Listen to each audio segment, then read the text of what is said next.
Hello viewers, আসসালামু আলাইকুম। সবাই কেমন আছেন? আমরা ভালো আছি আলহামদুলিল্লাহ। আজকে আপনাদের গাছ থেকে দেশি ডুমুর পেড়ে নিয়ে এসে আপনাদের ডুমুরগুলো কীভাবে কাটবেন। অনেকে বলে হাত কালো হয়ে যায়, ডুমুর কীভাবে কাটতে হয় তা জানি না, তাই আজকে আপনাদের সাথে ডুমুর কাটার ভিডিওটা শেয়ার করব।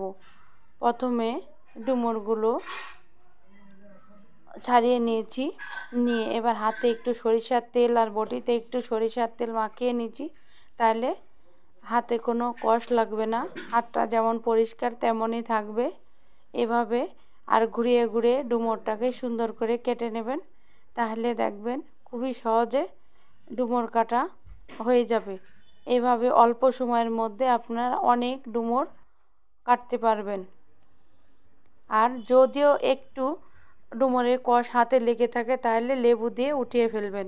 ভিডিওটি ভালো লাগলে লাইক কমেন্ট শেয়ার দেবেন।